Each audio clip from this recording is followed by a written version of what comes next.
Okay, session 2 of Lockdown Welsh. This is a nice flexible phrase which you'll be able to use in a lot of different contexts. So the Welsh for to look is edrych, edrych. So to look is edrych.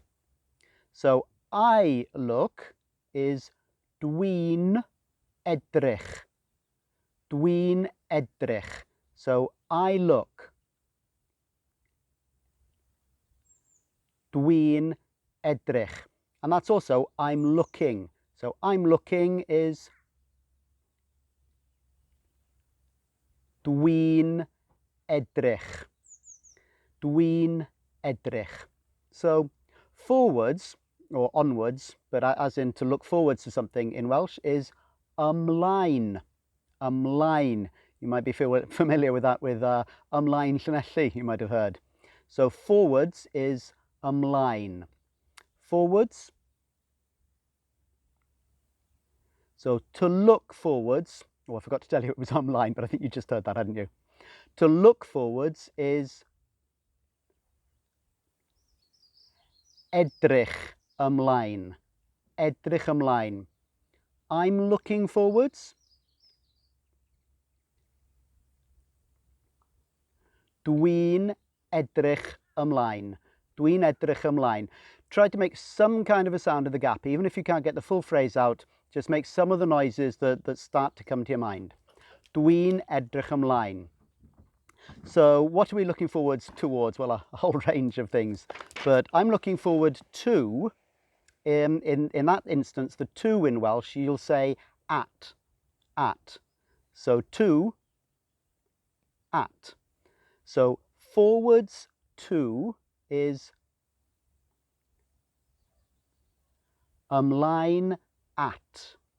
So to look forwards to, edrych ymlaen at.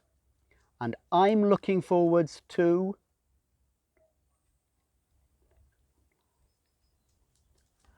dwi'n edrych ymlaen at.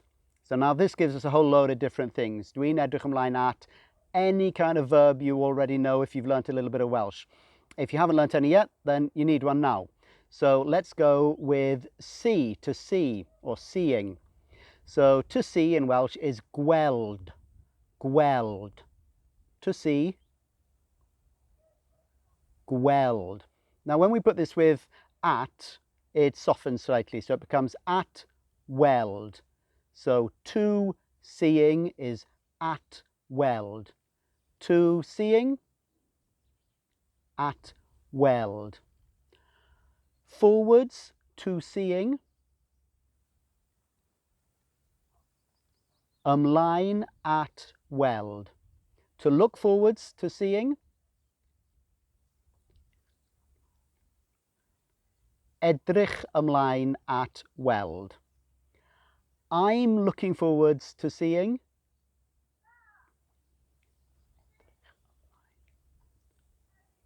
dwi'n edrych ymlaen at weld.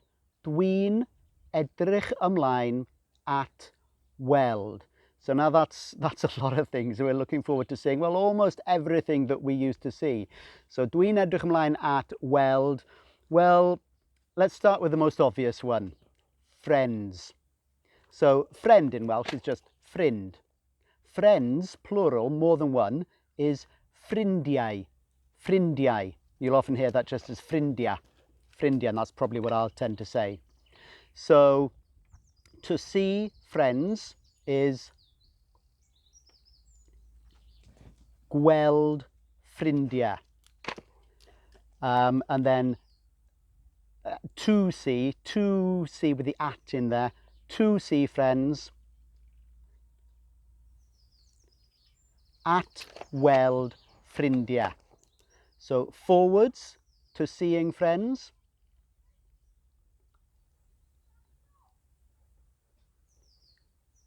ymlaen at weld ffrindiau. So to look forwards to seeing friends.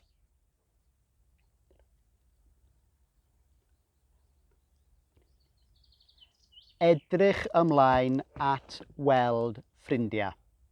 So I'm looking forwards to seeing friends.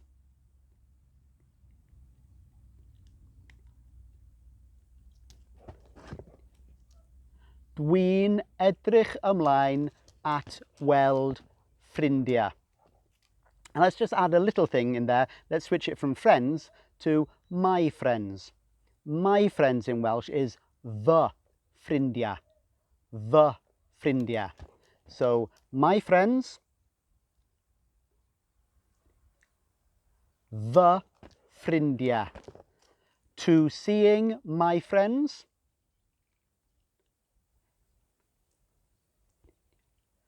at weld fy ffrindiau.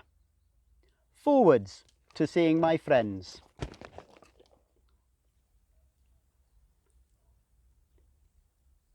Ymlaen at weld fy ffrindiau. Ymlaen at weld fy ffrindiau. To look forwards, to seeing my friends.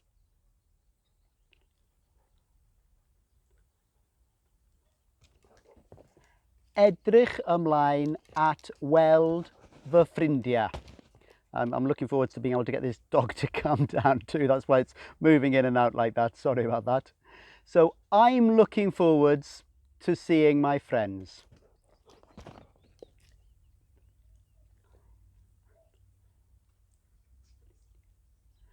Dwi'n edrych ymlaen at weld fy ffrindiau.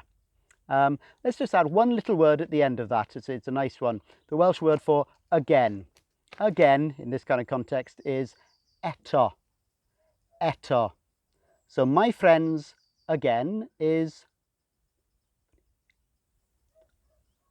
fy ffrindiau eto, or fy ffrindiau eto. To seeing my friends again,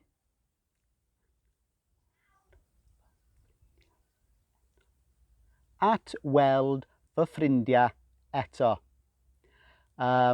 Forwards, to seeing my friends again.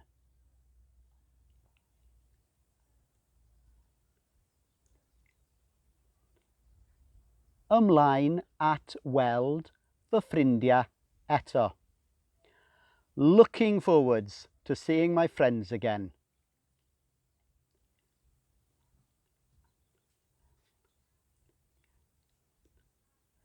Edrych ymlaen at weld fy ffrindiau eto. And then finally the big one to nail it, I'm looking forwards to seeing my friends again.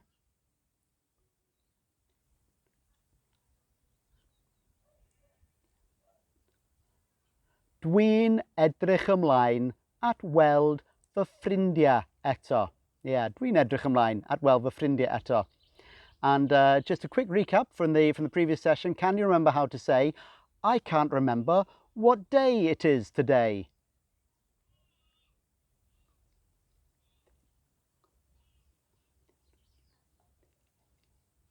Dwi ddim yn cofio pa ddiwrnod ydy heddiw. But I'm looking forward to seeing my friends again. And I bet you are too. Okay, more later on. Hwyl am y tro.